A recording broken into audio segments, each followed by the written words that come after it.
गीता के 16वें अध्याय 16 चैप्टर का आज 11th श्लोक करेंगे। तो जो डिस्कशन है इस चैप्टर का, दैव आसुर संपत्। संपत् कहते हैं प्रॉपर्टी, ऐसे गुण इंसानों में जो दैव हो, जो हमें देवता बनाता है, और ऐसे गुण जो असुर प्रवृत्ति का होता है, डेविल नेचर और डिवाइन नेचर। तो दैव गुण शुरू में 3 श्लोक में बताया, और 7वें श्लोक से असुर गुण की चर्चा चल रही। क्या क्या ऐसे नेचर या प्रॉपर्टी इंसान में हो तो वो असुर होता है। आज उसकी कंटिन्यूटी में हम आगे चलेंगे। पिछली बार भी हम एक इंसान की जो बुरे स्वभाव, जो असुर गुण है, उसके हमने 4-5 श्लोक किया था। और आगे देखिए 11वां से, चिंतामपरिमेयां च प्रलयान्तामुपाश्रितः कामोपभोग परमा एतावदिति निश्चितः। तो वो जो असुर प्रवृत्ति के लोग हैं, उनका और क्या क्या कैरेक्टरिस्टिक हैं, क्या क्या और लक्षण है। चिंताम अपरिमेयाम, बहुत ज्यादा चिंता करते हैं। और कितनी चिंता? अपरिमेयाम, काउंटलेस, सोच नहीं सकते हो। प्रलयांताम उपाश्रिता, और उनकी वो चिंता कहां तक है? प्रलय तक, मौत तक। जब तक वो नहीं मरेंगे तब तक उनकी चिंताएं खत्म नहीं होती है। और वो चिंता किससे रिलेटेड है? काम उपभोग परमा, जो ऑब्जेक्ट ऑफ डिजायर है, जो भोगने की चीजें हैं, उनको भोगने से रिलेटेड चिंताएं। और उनका मानना क्या है? ये लाइफ को एंजॉय करना, सेंसुअल प्लेजर को एंजॉय करना, यही परम है, यही सुप्रीम गोल है। एतावत इति, इसके बियॉन्ड और कुछ भी नहीं है, ऐसा निश्चिता, ऐसा वो अश्योर्ड है। तो पहले सेकेंड लाइन समझेंगे तो फर्स्ट लाइन उससे कनेक्टेड है। तो उनका ये सोच रहता है कि जिंदगी में एक ही गोल है, और वो गोल है अपनी इंद्रियों को सेटिस्फाई करना, जो भी मन में इच्छा जगे उनको भोगना। ऐसा नहीं कि ये सब पढ़ने के बाद आपको बिल्कुल नहीं लगेगा कि ये कोई दूसरे दुनिया के लोग हैं। सब हमारे में से भी बहुत सारे निकल जाएंगे, दुनिया आसपास आपको ऐसे बहुत मिल जाएंगे जो इसी तरह के सोच रखने वाले होते हैं, या आपकी देश में, आपकी स्टेट में से बहुत मिलेंगे। तो उनके लिए भोगना, इंद्रियों को सुख भोगना, यही सबसे बड़ा गोल है। और वो ये अश्योर्ड हैं कि इसके अलावा और कुछ होता नहीं। अब अगला लाइन है, जो फर्स्ट लाइन है, कि उनकी अपरिमेय चिंता है। इन नंबर वो क्या कहते हैं, एंडलेस चिंताएं हैं। इतनी चिंताएं कि वो खत्म नहीं होगी।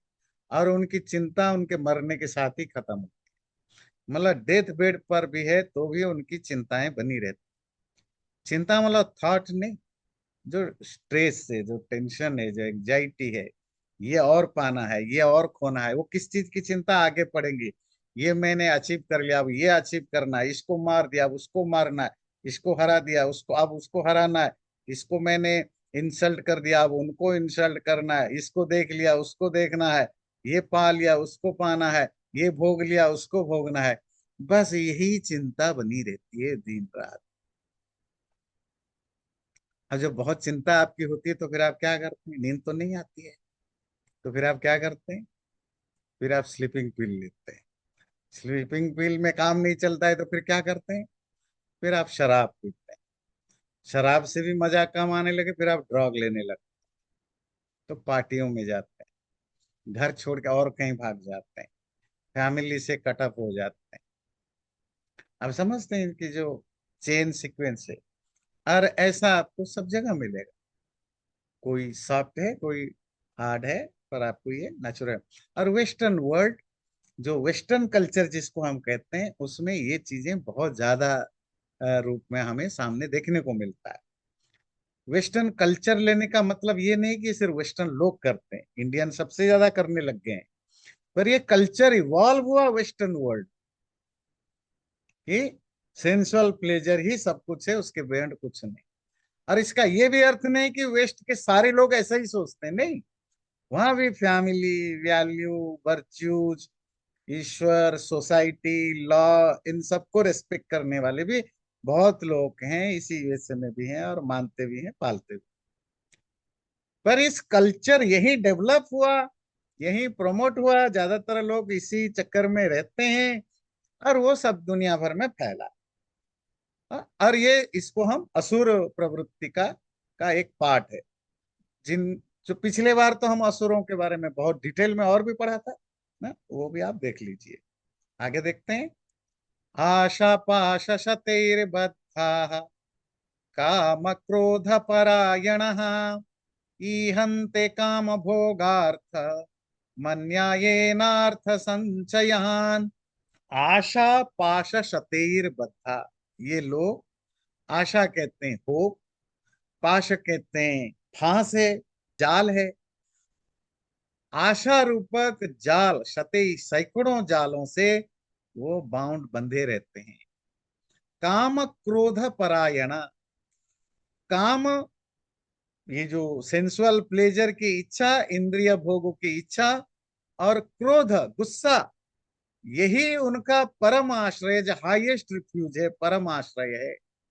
ईहन्ते काम भोगार्थम, ईहन्ते चेष्टन्ते, वो जो कुछ भी करते हैं एक ही चीज के लिए करते हैं, काम भोगार्थम, अपनी एंजॉयमेंट के लिए, अपने सेंसुअल प्लेजर को या शारीरिक भोग के लिए ही जो कुछ करते हैं, और उसके लिए पैसा चाहिए, धन चाहिए, क्या करते हैं? अन्याय न अर्थ संचयान। तो अन्याय से, इलीगल वे में, गलत तरीके से वो अर्थ संचय, पैसा इकट्ठा करते हैं। आप उन मोस्ट ऑफ मिलियनरियों को सोचिए। अभी वो डॉक्यूमेंट रिलीज हुआ था ना, अपस्टीन डॉक्यूमेंट या क्या रिलीज हुआ था, अपस्टीन ना क्या कहते हैं ना। तो आप आपने देखा होगा कि वो कौन से टाइप के लोग हैं, जो छोटे छोटे बच्चों से लेकर बड़ों के साथ इस तरह के व्यवहार करते। उनकी मोरालिटी क्यों कुछ नहीं बचती है? वो समाज में बड़ी बड़ी बातें करते हैं, नेता हैं, एंटरप्रेनर हैं, इंडस्ट्रियलिस्ट हैं, प्रोफेसर हैं, मीडिया मैन है। वो लेक्चर देने जाते हैं, सभाओं में बोलते हैं, बड़ी बड़ी ग्रेजुएशन सेरेमनीज में जाते हैं, सब लंबी लंबी बातें करते हैं। और उनकी प्राइवेट लाइफ इतनी गंदी से भरी हुई है कि क्रिमिनल से भी गंदा है, क्योंकि दैट्स हाउ इट इज। वो अंदर से वो लोग जो इंद्रिय भोग के अलावा और किसी को इम्पोर्टेंस नहीं देते हैं, उनके अंदर हजार हजार तरह की आशाएं हैं, डिजायर्स, इच्छाएं भरी हैं। वो इच्छाएं अभी हम देखेंगे क्या क्या इच्छाएं होती हैं।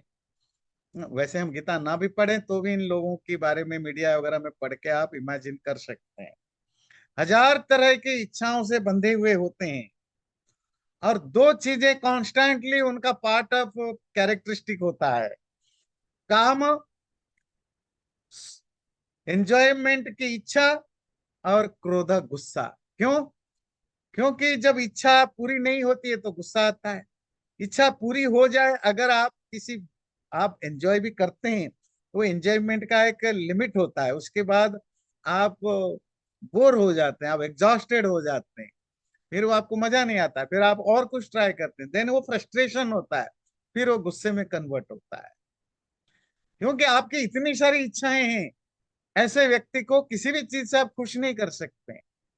आप इनको ना तारीफ से खुश कर सकते हैं, ना पैसा। आप पैसा दे देंगे, कितना भी पैसा दे दीजिए, वो कुछ और एक्सपेक्ट कर रहे होंगे। हाँ, आप इनको नाम दे दीजिए तो भी सेटिस्फाई नहीं, वो पैसा एक्सपेक्ट कर रहे होंगे। तो उनकी एक्सपेक्टेशन की इतना लिमिटलेस एक्सपेक्टेशन है, दुनिया का कोई भी व्यक्ति उनको कभी खुश नहीं कर सकता, या वो किसी को नहीं, वो नहीं कह सकता कि वो मुझे पसंद करते हैं। नहीं, आप सिर्फ यूज करने के लायक है, वो एक टेम्पररी चीजों के लिए। और ईहंते मतलब चेष्टनते, वो जो भी काम करते रहते हैं उनका एक ही एफर्ट होता है, काम भोगार्थम, मैं अपनी कामनाओं को भोगूं, मेरी जो इंद्रियों की भूख मिटाने की जो इच्छा है उसको मैं पूरा करूं। और इसके लिए तो आपको बहुत सारा धन चाहिए, पैसा चाहिए, संपत्ति चाहिए। फिर क्या करेंगे ये? इलीगल, गलत तरीके से पैसा कमाते हैं। ये सारे यही करते हैं, मतलब ये तो आप लोग सब पढ़े लिखे हैं, आप ये इजीली देख सकते हैं। सबसे ज्यादा इजी मनी यही लोग कमाते हैं, बिना कुछ करे। सारा फ्रॉड यही करते हैं। जितने रूल्स हैं, लॉज हैं, उन सबका लूप होल ढूंढ के यही लोग फायदा उठाते हैं। एक आम आदमी जो जो साल में 4,000, 5,000, 3,000, 7,000, 10,000 तक का टैक्स देता है, जिसकी कमाई 50-60 हजार भी नहीं है साल की। पर ये जो सो कल्ड बिलियनियर हैं, तो ये तो इनका पता लगा साल में, पूरे साल में $7, $100, $200 टैक्स देते हैं, $500, $1,000 टैक्स देते हैं। तो टैक्स तक भी नहीं देते, वो भी खा जाते हैं, जबकि उनका टैक्स बनना चाहिए हंड्रेड्स ऑफ थाउजेंड में टैक्स बनना चाहिए, पर पैसा भी नहीं देते। क्योंकि उनको एक ही काम है कि गलत तरीके से पैसा कमाया जाए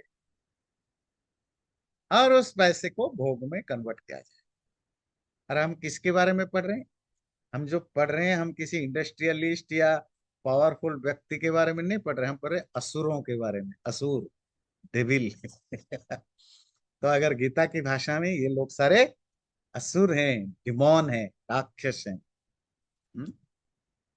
इदमद्य मया लब्ध मेमं प्राप्स्य मनोरथम, इदमस्ति इदमपि मे भविष्यति पुनर्धनम।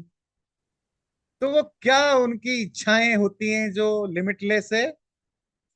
इदम अद्य मया लब्धम, आज ये मिल गया, आई गॉट दिस। आज मैंने $10,000 कमा लिया, आज मैंने ये सुख भोग लिया, आज मैंने ये पार्टी कर ली। इदम प्राप्स्य मनोरथम, ये वाला मुझे पाना है।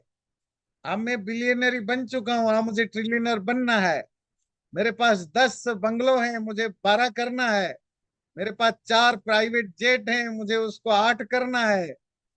मेरे पास 100 लोग मेरे काम करते हैं, मेरे 200 लोग काम करनी चाहिए। ये मुझे मिल चुका है और ये मिलना चाहिए। इदमस्ति इदमपि में भविष्यति, और ये मेरे पास ऑलरेडी है, और मुझे ये भी मेरे पास होगा। क्या? पुनर्धनम, ये धन। खैर, इस तरह के डिस्कशन जब मैं करता हूं तो सिख सामने वो लोग आ जाते हैं जो बहुत सुपर रिच हैं और जो करप्ट हैं। पर बेचारे सिर्फ इन्हीं को दोष देने से कोई फायदा नहीं। कोई गरीब आदमी या मिडिल क्लास इससे कोई बेटर नहीं होता, ये नेचर होता है। ये गरीब आदमी में भी, अब गरीब आदमी जो 100 रुपए कमाता है, उसमें भी ये बहुत सारे में ये भी यही टेंडेंसी उसमें भी दिखता है। 100 कमाया उल्लू बना के, कल में 150 कमाओ, है ना? नहीं, मिडिल क्लास में भी कर सकते हैं। एग्जाम्पल के लिए हम सुपर रिच करप्ट लोगों को नाम ले रहे हैं, पर इसका अर्थ नहीं कि बेचारे वही राक्षस हैं और सब जो गरीब हैं और मिडिल क्लास हैं सब देवता हैं। बिल्कुल नहीं है, है ना? नहीं। हाँ, समझने में, सुनने में अच्छा लगता है क्योंकि मिडिल क्लास की बड़ी इंटरेस्टिंग मामला है। जो गरीब लोग होते हैं ना, उनको मिडिल क्लास की गालियां दो, उनको बहुत अच्छा लगता है, दे फील गुड। अच्छा, मिडिल क्लास को अच्छा लगता है जब सुपर रिच को गाली दो ना, दे फील गुड। तो वो तो ठीक है, हम अपने फील गुड के लिए हम उनको सुनाते हैं और वो एग्जाम मीडिया में वो छाए रहते हैं, तो वो पता लग जाता है। पर ये जो करप्ट माइंड सेट है या जो ये डेविल माइंड सेट है, वो तो जो गरीब है उसमें भी मिलता है, जो धनी है उसमें भी मिलता है, जो मिडिल क्लास है उसमें भी मिलता है, जो पढ़ा लिखा है अनपढ़ है उसमें कोई फर्क नहीं है। पर समझने के लिए, रिलेट करने के लिए हम सुपर रिच लोगों के एग्जाम्पल दे रहे हैं। इतने गरीब लोग हैं जो कितना कमाते हैं, पर कमा करके क्या करते हैं? ये शराब पी लिया, वो रेड लाइट एरिया मतलब जहाँ प्रोस्टिट्यूट्स होते हैं वहां चले गए, है ना, पत्नी को पीट, मतलब सब तरह के तिकड़मबाजी करना, कहीं चोरी करना, कहीं डाका डालना, छोटे मोटे करते रहते। ये भी तो गरीब लोग करते हैं, सारे गरीब नहीं करते हैं। तो मतलब है कि ये जो असुर प्रवृत्ति या देव प्रवृत्ति है, इसकी कोई सोशल स्टेटस से लेन देन नहीं है। तो क्या है आगे बोला कि अब ये मैंने अचीव कर लिया, अब मैं मेरी टारगेट था कि मुझे ये पाना है, ये मिल गया। अब कल मुझे अगले मुझे ये अगला अचीव करना है, ये मेरे पास है, और मुझे वो अचीव करना है। ये कब तक आदमी सोचता है? आप कहेंगे ये तो हम सब सोचते हैं। नहीं, हम सब सोचते हैं। हम कब तक सोचते हैं? एक लिमिट तक सोचते हैं, उसके बाद सेटिस्फाई हो जाते हैं। पर वो लोग तो मरते दम तक भी सोचते रहते हैं, डेथ बेड पर भी है तब भी उनको वो इंद्रिय सुख चाहिए।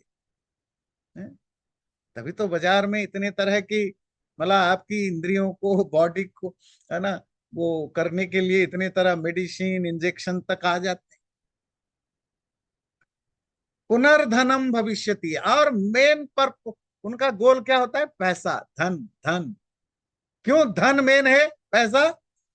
क्योंकि इंद्रिय सारा एंजॉयमेंट तो पैसे से ही होगा ना। असौ मया हतः शत्रु हनिष्ये चापरानपि ईश्वरोऽहमहं भोगी सिद्धोहम बलवान सुखी। अशौ शत्रु, ये दुश्मन को मैंने मार दिया। हनिष्ये च अपरानप, बाकियों को भी मार डालूंगा। ईश्वरोहम, मैं ही रूलर हूं, सबसे बड़ा हूं। अहम भोगी, मैं भोगने वाला हूं। सिद्धोहम, मैं ही सक्सेसफुल हूं। बलवान सुखी, मैं ही पावरफुल हूं, और मैं ही सुखी हूं। तो उनकी जो अपने बारे में क्या सोच होता है, ऐसे लोगों का सोच अपने बारे में कि अच्छा ये मेरा विरोध करता है, ये शत्रु है, अब इसको रास्ते से हटा। मार मार दिया मतलब जरूरी नहीं कि हमेशा आप फिजिकली किसी को हत्या करते हैं। आप रास्ते से हटा देते हैं, जॉब से निकाल देते हैं, शहर से हटा देते हैं, जेल भिजवा देते हैं। बहुत सारे तरीके हैं किसी शत्रु को सामने से हटाने की। पॉलिटिकल लीडर कैसे अपने शत्रु को हटाते हैं? मीडिया में उनको बदनाम कर दो, उनकी लाइफ कैरियर खत्म हो जाता है। कॉर्पोरेट फील्ड में आप ऐसा कुछ करो कि वो जॉब से ही चला जाए, उसको प्रमोशन ना मिले। तो हर तरीके से आप किसी को मार सकते हो, मतलब उसको वो कर सकते हो। वो क्या सोचता है?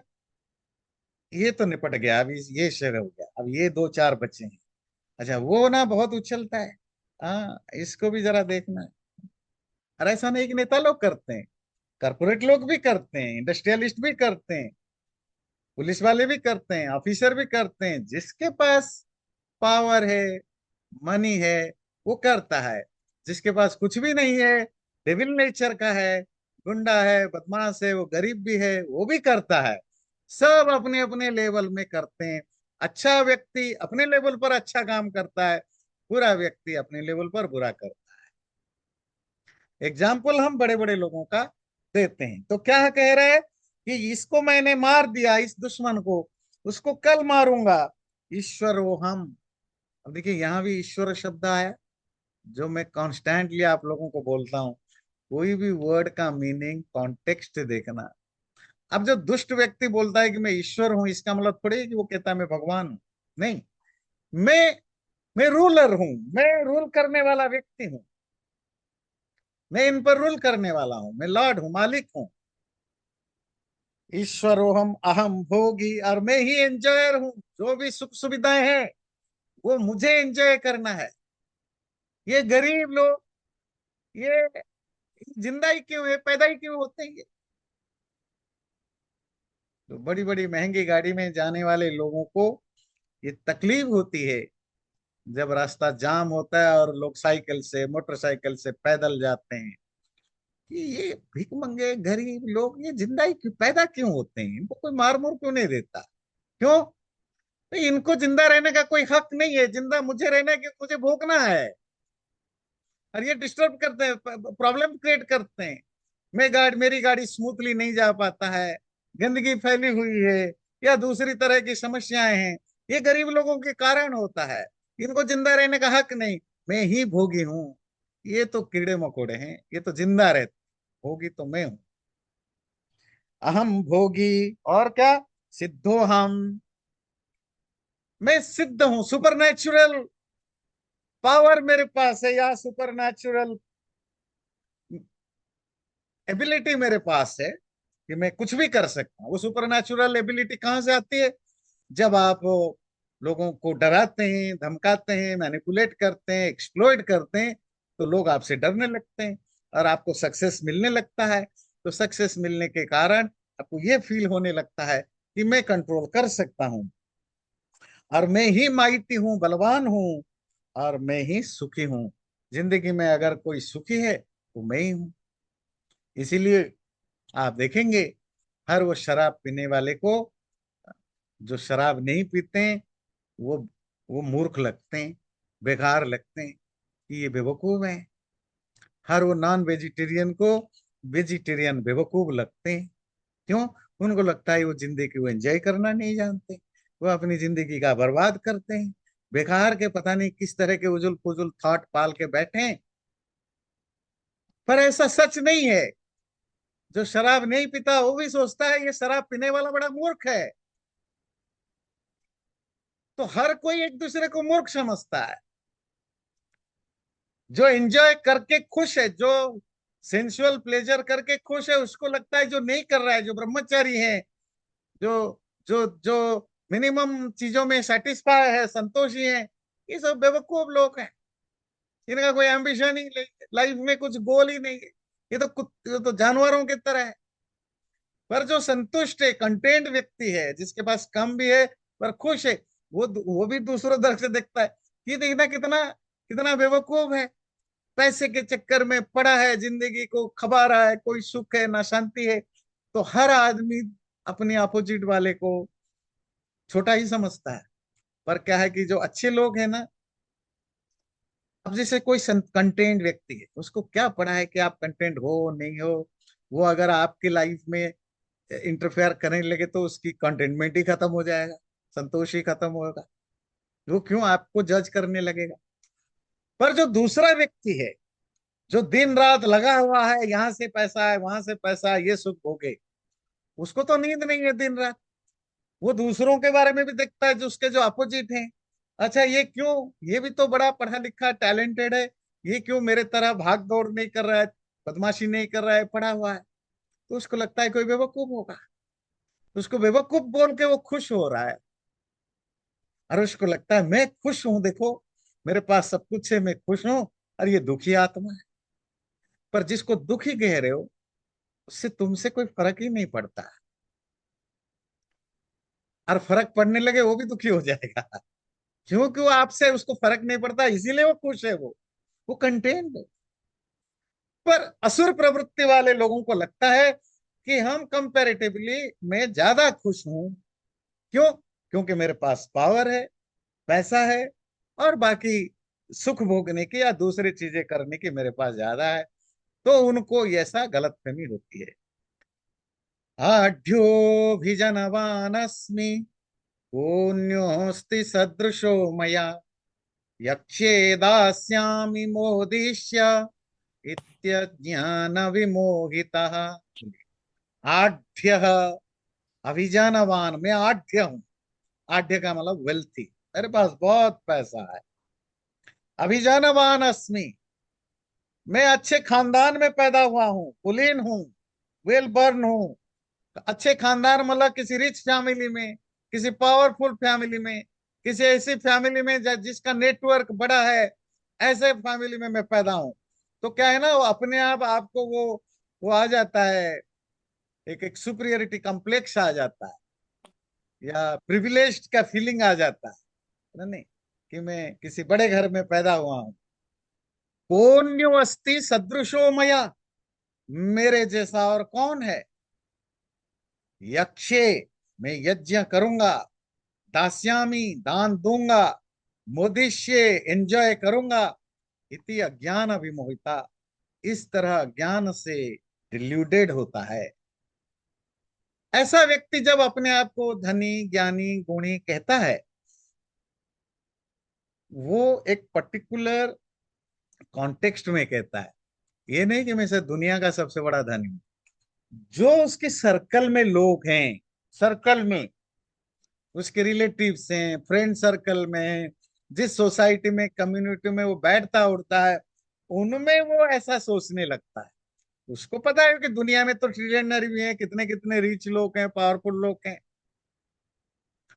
तो उसकी जो रिफेरी है, उसमें अपने आप को सबसे बड़ा, मैं बहुत बड़ा धनी हूँ, आढ्य हूँ, अभिजानवान, मैं तो अच्छे, मैं बहुत बड़े खानदान का बेटा हूँ व बेटी हूँ, यक्षे, मैं यज्ञ करूंगा। यज्ञ इसीलिए नहीं करना है कि भाई यज्ञ करूंगा क्या मतलब है। अगेन, प्राचीन काल में ईश्वर पूजा का एक ही तरीका था, यज्ञ। तो जहां भी यज्ञ आएगा, आजकल की भाषा में कहेंगे पूजा पाठ हवन कीर्तन, जो भी करूंगा। तो यज्ञ का क्या मतलब है कि यज्ञ करूंगा अर्थात यज्ञ करके दूसरों को अपमानित करूंगा, देखो मैं कितना बड़ा धार्मिक हूं। दास्यामी, मैं दान दूंगा। एक बहुत बड़ा यज्ञ का आयोजन करो, अरेंजमेंट करो, कितना खर्च होगा जी? जी 5 करोड़। ठीक है, 5 करोड़ लगाओ। सब कर रहे हैं जी। अब वो पुरोहित लोग अपना कर रहे हैं, आ गए जी महाराज। हाँ, गलत टाइम पर नहीं आएंगे, थोड़ी देर के लिए आएंगे, 10 बार फोन उठाएंगे। हाँ, फिर कहेंगे अच्छा दान दो, गरीबों को दान बांटो। पैसा कुछ बांट देंगे, पैसा तो है। और पैसा इसीलिए नहीं बांटना है कि वो सचमुच गरीबों के प्रति या जो नीडी लोग हैं उनके प्रति उनकी कोई कंपैशन या दया है। वो दया इसीलिए करना है क्योंकि दूसरों को नीचा दिखाना है। यज्ञ इसीलिए करना है, दूसरों को नीचा दिखाना है। तो दूसरों को नीचा दिखाने के लिए मैं यज्ञ के लिए ही वो यज्ञ करते हैं, दान दूंगा। और मोदिष्य, मैं ही जिंदगी में खुश हूं और खुश रहूंगा, एंजॉय करूंगा लाइफ। इति अज्ञान विमोहिता। इस तरह वो लोग अज्ञान के कारण, इग्नोरेंस के कारण डिल्यूटेड रहते हैं।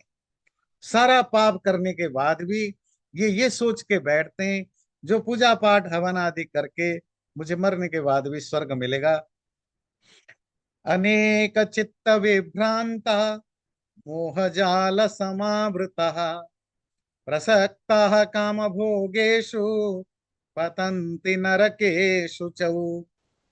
इस तरह के असुर प्रकृति के लोग, अनेक चित्त विभ्रांत, अनेक प्रकार के जो थॉट्स हैं, विचारों से वो फंसे हुए रहते हैं।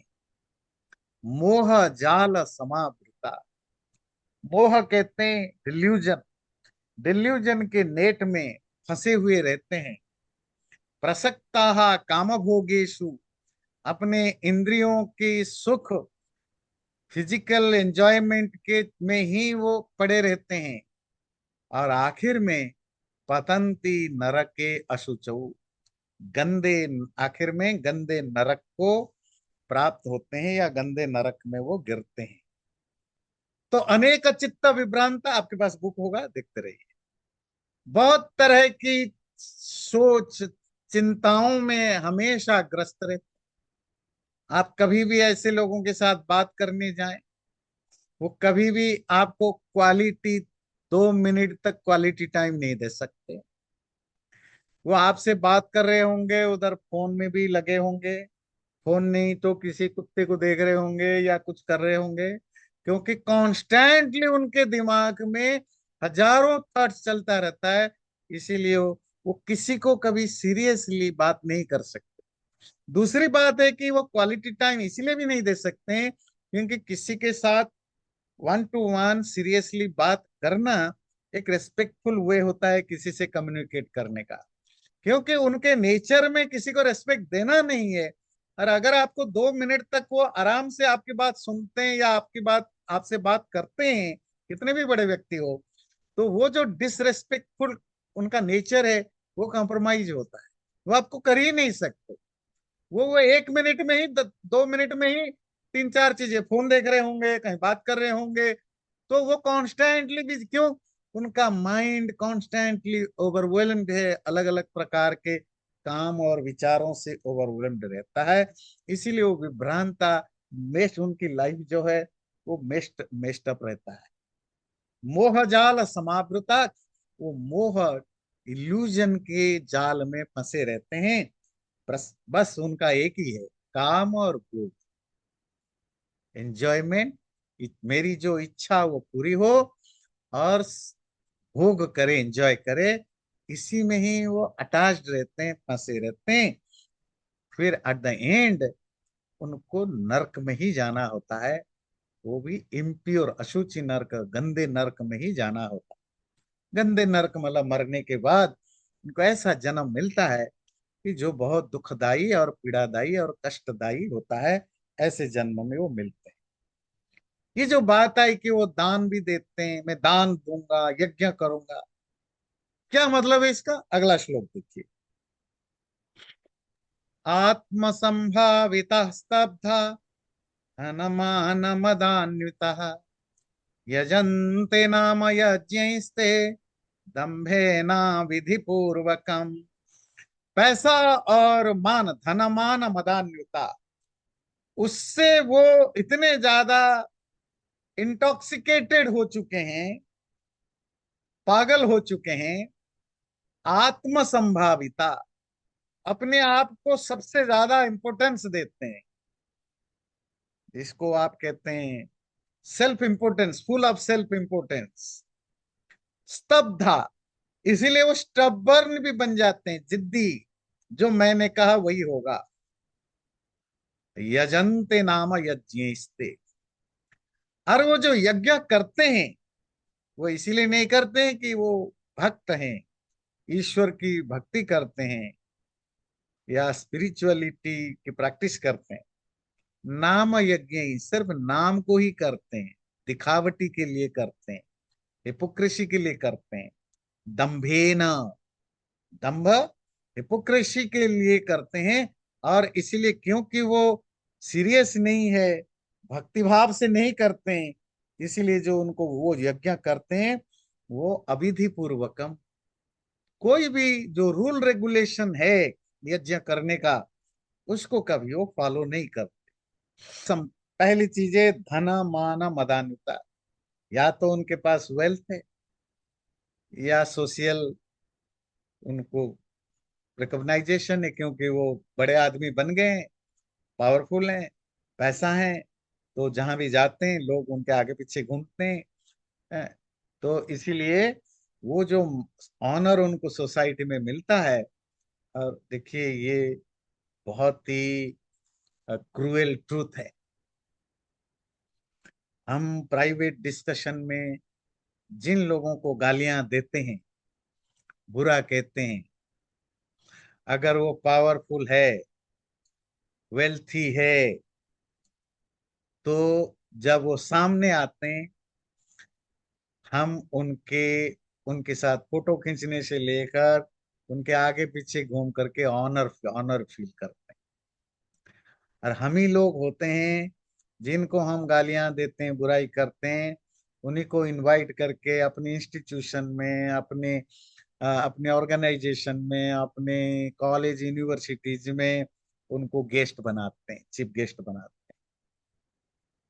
वो पॉलिटिकल लीडर हो, रिच इंडस्ट्रियलिस्ट हो, कोई भी हो, जिनको हम प्राइवेट लाइफ में खूब गालियां देते हैं, खूब गंदी गंदी बातें करते हैं। तो ये आम इंसान की एक हिपोक्रेसी है, ध्यान दीजिएगा।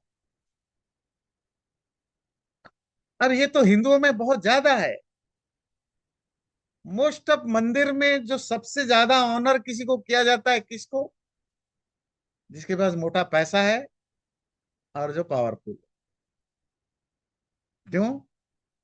कोई दान दे देगा पावरफुल आदमी से, और दान मंदिर को दे ना दे, मेरा पर्सनल रिलेशनशिप बन जाएगी, कल मेरा कोई काम बन जाएगा, क्योंकि मैं मंदिर का ट्रस्टी हूँ, मैनेजमेंट मेंबर हूँ, मेरा फोटो खींच जाएगा।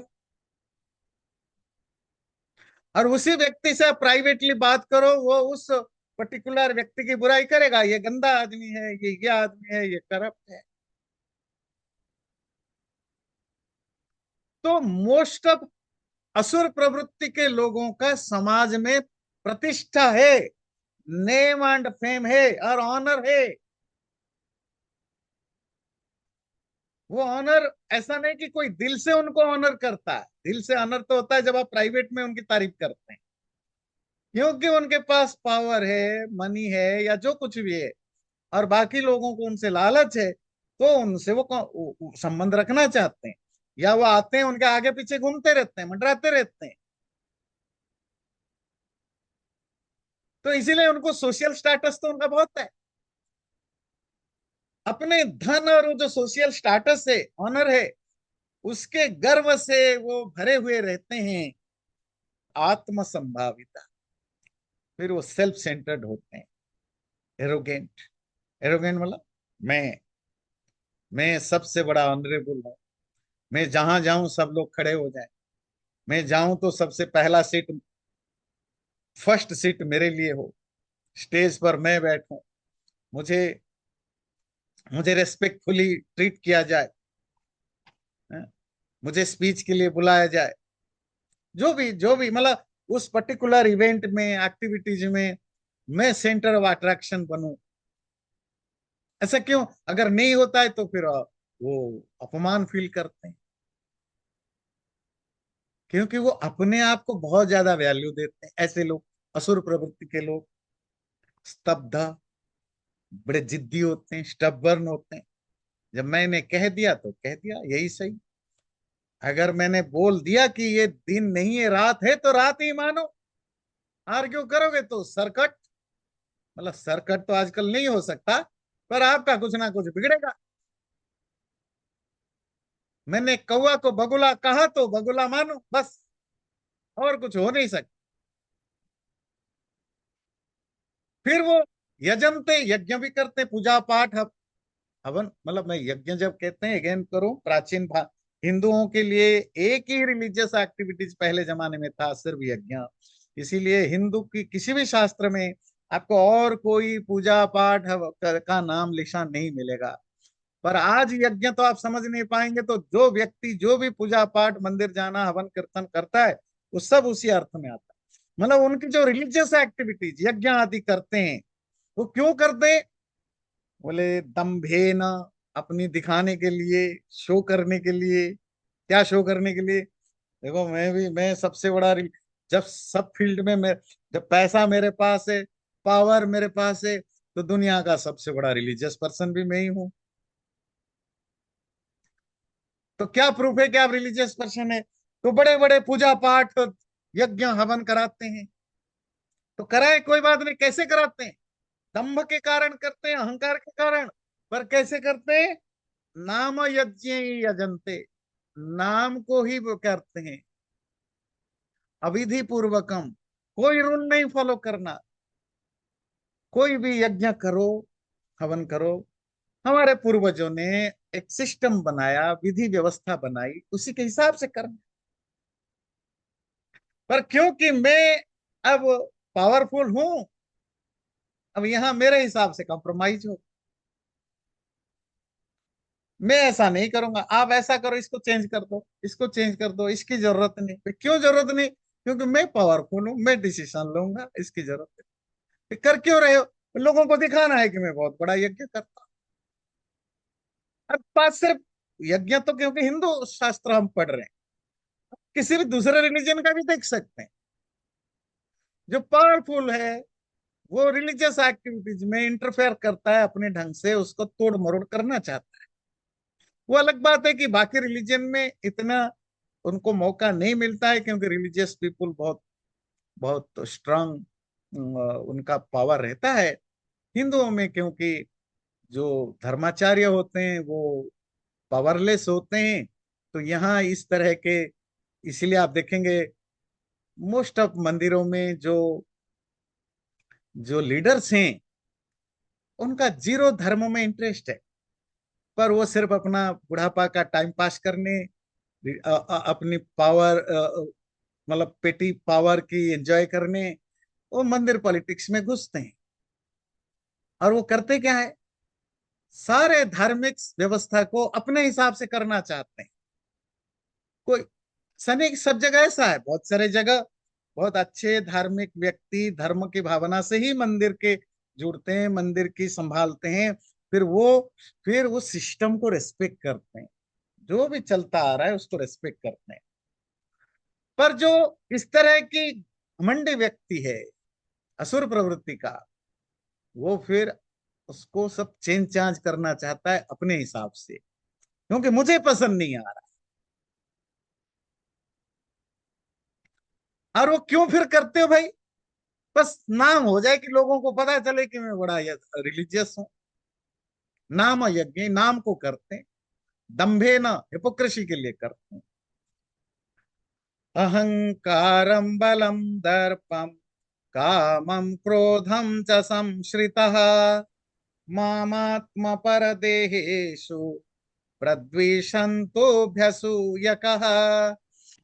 ऐसे लोग अहंकार, ईगो, अपना बल, स्ट्रेंथ, पावर, दर्प, अपनी प्राइड, काम, लस्ट, क्रोध, एंगर, संश्रिता, सरेंडर, अर्थात ऐसे लोग अपनी ताकत, अपना ईगो, अपनी काम वासनाएं, अपना क्रोध, गुस्सा, इन सब पर को अपनी जिंदगी सौंप देते हैं। मतलब अर्थात उनकी जिंदगी इन्हीं तीन चार चीजों के अंदर ही घूमता रहता है। माम आत्म परदेहेषु प्रद्यूषण, तो ऐसे लोग ईश्वर से भी नफरत करते हैं। वो ईश्वर जो आत्मा उनके खुद के शरीर में, पर और दूसरों के शरीर में है, अपने और दूसरों के अंदर रहने वाले उस परमात्मा को भी प्रद्वेषण, तो वो नफरत करते हुए सबसे नफरत करते हैं। वो उनके लाइफ में मोस्टली ये चार पांच चीजों की उनकी लाइफ घूमती है। अपनी अहंकार, अपना ईगो, बल जो भी उनके पास ब्रूट फोर्स है, पैसे का ताकत है, जो भी ताकत है, दर्प जो उनके एरोगेंस है, जो घमंड है, काम, लस्ट जो उनकी इंद्रियों को सुख देने की हमेशा इच्छा, ये भोगना है। और जब ये कभी ईगो और भोगने की इच्छा में जब कंप्रोमाइज होता है तो गुस्सा में कन्वर्ट, इन सब चीजों में उनका लाइफ हो भरा रहता है। और उसके कारण जब आप इतने ज्यादा इगोइस्टिक हो जाते हैं, तो फिर आप ईश्वर को भी, यज्ञ पूजा आदि तो करते हैं, पर अंदर से ईश्वर से नफरत करते। और वो ईश्वर कौन? आत्म परदेहेषु, उसके खुद के देह में भी वही परमात्मा है, पर दूसरे के देह में भी जो परमात्मा है, जो सब जगह रहने वाला, अपने अंदर भी दूसरे के अंदर रहने वाला परमात्मा, और वो परमात्मा जो इनर कंट्रोलर, अंतर्यामी है, उससे वो नफरत करता है। अर्थात उसकी बातें, नफरत करने का मतलब ईश्वर की वाणी नहीं सुनता। ईश्वर की वाणी क्या है? वो ईश्वर जो तुम्हारे अंदर है, अंतर्यामी, जो तुम्हारा इनर कंट्रोल करता है, तुम उसकी कभी सुनते नहीं हो। ईश्वर तुम्हारे अंदर से कैसे बात करता है? जब भी तुमने गलत काम करते हो, कोई ना कोई तुम्हारे अंदर से आवाज आता है, ये गलत है ना, तो वो तुम उसको दबा देते हो। जब अच्छा काम करते हो, यू फील गुड, तुम उसको दबा देते हो। ये अंतर्यामी परमात्मा अंदर बैठ के तुम्हारे बुद्धि को बचपन से कोशिश करता है, पर क्योंकि हम इतने ज्यादा इन सब चीजों में ओवरवेल्ड होते हैं, उसको सप्रेस कर देते। और जो बाहर दुनिया में परमात्मा ने जो एक संसार बनाया, लॉ ऑफ नेचर है, हर चीज का एक कंसिक्वेंस है, उसको वो फॉलो नहीं करते। और इस तरह वो व्यक्ति ईश्वर निंदक या ईश्वर की प्रति नफरत करने वाले होते हैं। उनका क्या हालत होती है, हम अगले बार पढ़ेंगे।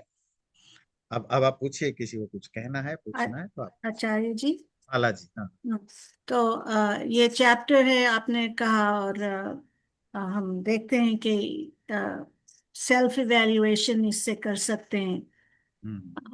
अबाउट आवर ओन सेल्फ और नेचर। लेकिन ये गीता में कृष्ण भगवान अर्जुन को क्यों ये सब बताते?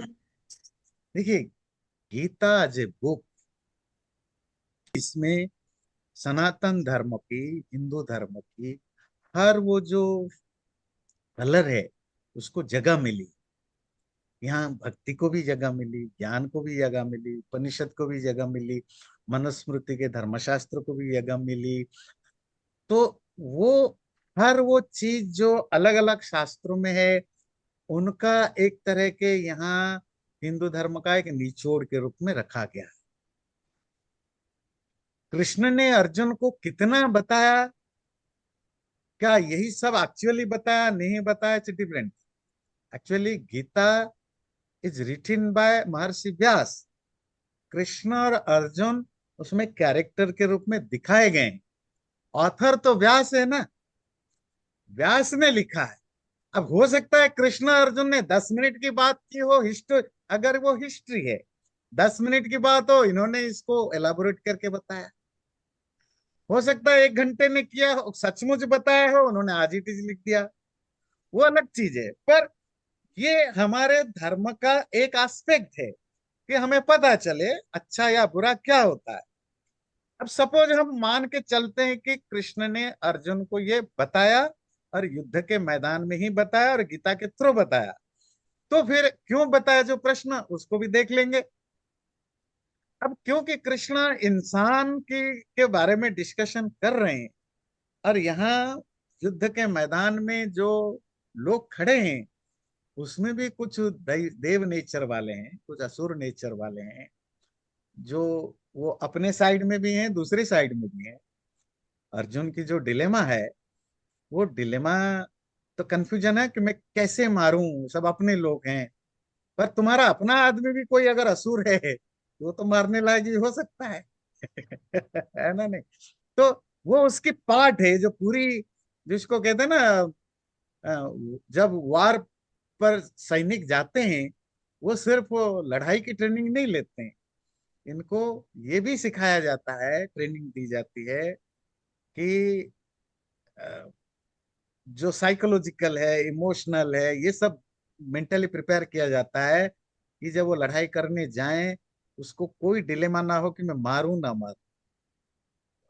उसमें वो उसका थॉट प्रोसेस को भी क्लियर किया जाता है। नहीं तो at the end of the इंसान है ना, लड़ाई के मैदान में वो घबरा जाएगा, वो कहेगा कि मैं कैसे मारूं, वो बेचारा कहता है माफ कर दो, माफ कर दो, अब मैं छोड़ देता हूँ, अब मैं छोड़ दिया वो मुझे मार डालेगा। तो सैनिक की ये ट्रेनिंग जरूरी होती है। तो ये सब वो ट्रेनिंग के पार्ट हो सकते हैं, अगर हम मानते हैं कि श्री कृष्ण ने ये जो लिखा है वो सब बताया है। पर मेरा मानना है कि वो हिस्टोरिकल बैकग्राउंड ज्यादा मैटर नहीं करता। मैटर है गीता हमारे लिए एक ग्रंथ है, धर्म ग्रंथ है, जो हमें क्या सीख देता है वो ज्यादा है ना। Thank you. आचार्य जी, ये क्वेश्चन ये था, do these people suffer? I mean, is like suffering never because they are so rich, like powerful, rich, show off, whatever, hmm. I mean, suffering of going into the hell and narak and all, that is one aspect of. But in this, when you are in this earth, do these people suffer? They don't, right? सफर करते हैं, देखिए, हम हम suffering को जिस तरीके से सोचते हैं कि वो कैसे सफर करना चाहिए, जैसे हम सोचते हैं, या सोचें कहिए, या हम चाहते हैं कि वो तड़पें, वो कष्ट भोगें, उस तरह की सफरिंग शायद वो नहीं करते हो।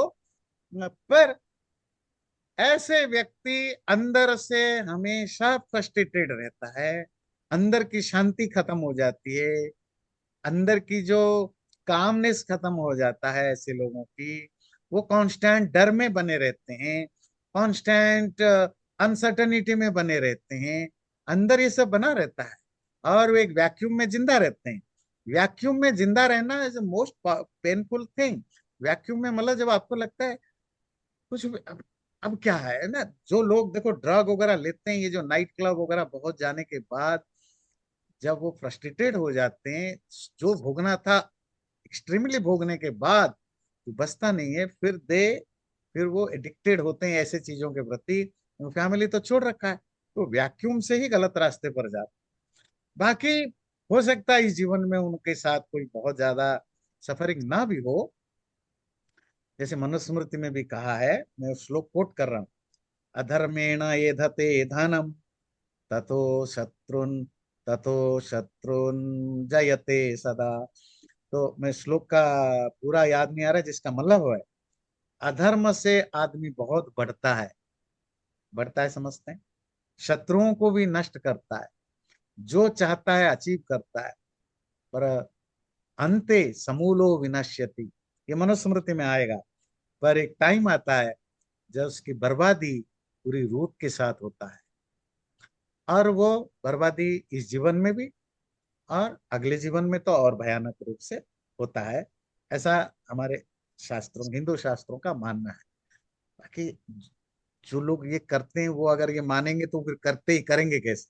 वो ये सब चीजें नहीं मानते तभी तो करने के लिए इंस्पायर्ड होते हैं ना। तो लोग भगवान को दो दो like when you are either too rich or too well off and you are trying to say thank you in some form or fashion, भले सच्चा हो झूठा हो दिखावा हो, then you do the पूजा पाठ, और otherwise you are suffering so much कि आप जा रहे हैं भगवान से विनती मांगने कि मेरे सफरिंग को दूर करो किसी तरह। ऐसा नहीं लगता आपको? तो आप अगर ह्यूमन बीइंग की स्टडी करेंगे, इवन गीता में भी एक चैप्टर में आया है, जो 4 तरह के भक्त होते हैं, अर्थ अर्थार्थी ज्ञानी, है ना, 4 तरह के भक्तों का वो दिया है, मुझे याद नहीं आ रहा है। खैर वो हम क्लासिकल ना भी जाएं, हम वैसे ही ह्यूमन बीइंग को थोड़ी क्लासिफाई करें। आपको 4-5 तरह के लोग मिलेंगे रिलीजियस फील्ड। कुछ लोग जेन्युइनली, इवन गरीब से गरीब, आप जाइए, आप अमेरिका, इंग्लैंड, भारत, गांव शहर कहीं भी जाइए, गरीब से गरीब आदमी के बस्ती में भी जाइए, जो बहुत कष्ट झेल रहा है वहां भी जाइए, वहां 10 में से आपको 4-5 मिलेंगे जो ईश्वर के प्रति कृतज्ञ हैं, ग्रेटफुल है। जबकि उनकी लाइफ में बहुत कुछ बुरा है तो भी ग्रेटफुल है। मैं कह रहा हूँ जो बहुत गरीब और बहुत दुख में जीते हैं वहां भी आपको मिलेंगे। और जो शाम को अपना काम धंधा करने के बाद शाम को बैठ के भजन कीर्तन करते हैं, और उन्हीं के 3-4 कोई मजदूर मिलेंगे जो दुखी हैं, वो हो सकता है कहें कि सब बेकार है। यही मिडिल क्लास में, यही रिच फैमिली में, ये सब जगह है। मतलब इट्स नॉट अबाउट कि किसी के पास कितना है या नहीं है, ये ह्यूमन नेचर होता है। और जिनके पास है, इवन बिल्कुल भी नहीं है, वो तब भी भगवान को मानते हैं, इसीलिए नहीं कि कुछ मिल जाए, इसीलिए कि बस परमात्मा की कृपा है। जिनके पास, या कुछ लोग शिकायत करते हैं कि हे प्रभु क्यों नहीं है, कुछ लोग ये कहते हैं प्रभु दे दे, मांग लेते हैं। तो ये गरीब धनी मिडिल क्लास का फर्क नहीं होता, ये ह्यूमन नेचर होता है। कुछ लोगों के, कुछ लोग सिर्फ भक्ति करते हैं, कुछ लोग कुछ मांगने के लिए करते हैं, कुछ लोग दिखावा के लिए करते हैं। गरीबों में भी सैकड़ों गरीब मिलेंगे जो दिखावा के लिए पूजा पाठ करते हैं। तो इसका कोई सोशल वो नहीं है। अगर आप खुद जाकर के देखें अलग अलग लेवल के लोगों में, आप खुद फील कर सकते हैं कि इसका कोई सामाजिक वो नहीं है कि कौन फ्रॉड है या कौन अच्छा है। I stand corrected, you are right, you are right. मेरा आई थिंक आपने जो वर्ड यूज किया, that is what I was trying to say, कि being grateful hmm. without a without a connection to where you stand in terms of, let's say, material wealth, that kind of people are the true bhakts, and those are very hmm. few. That is या what that is the pure, these are the pure people. उन्हीं को आप दैव दैव गुण वाला कह सकते हैं। जो वो चैप्टर शुरू हुआ कि ये देवता वाले गुण वाले हैं, उनके पास नहीं है, दुख है, कष्ट है, तो भी वो ईश्वर को मानते हैं, भक्ति करते हैं, और कोई वो मांगते भी नहीं, कुछ भी नहीं मांगते हैं कि भाई। अब सचमुच में आप गांव में कभी जा करके आम लोगों से बातचीत करिए, गरीब है, मजदूर है, कुछ है नहीं है, मोदी के 1 रुपए वाले चावल से गुजारा करते हैं, ऐसे 100 लोगों से बात करिए, आपको 40-50-100-60-70 मिल जाएंगे। आप खुश हैं? हाँ जी खुश हैं, सब बढ़िया चल रहा है, तो प्रभु की कृपा है। प्रभु की कृपा बोलते हैं, कोई शिकायत नहीं जिंदगी में। क्या है कि खुद भी एक्सपीरियंस हम कर सकते हैं, जो लोगों से हम मिलेंगे ना, गरीब से गरीब, धनी से धनी, तो आपको हर वो बुरे अच्छे लोग आपको हर जगह मिल जाएंगे। मतलब हर जगह, जो कहता हूँ सोशल स्टेटस की दृष्टि से हर जगह आपको वो आपको मिल, उनमें भी आपको ज्यादातर लोग ईश्वर भक्त करते कोई शिकायत नहीं। शिकायत खुद से है, दुनिया से, संसार से, ईश्वर से भी शिकायत करते हैं, पर उनकी भक्ति काम नहीं होती है। और उनको क्या भगवान से मांगते हो? कुछ नहीं प्रभु, जैसा है प्रभु के पास, बस कोई कोई उनके पास आंसर नहीं कि तुम मंदिर क्यों गए थे, क्या मांग, कोई मांगने कुछ नहीं गए थे, बस माथा टेका बैठे या घर। कोई उनको पूछो तो, क्योंकि वो पढ़े लिखे नहीं है, they don't have answer to, भाई क्या मांगा, कुछ मांगा ही नहीं है, बस भक्ति कर दी।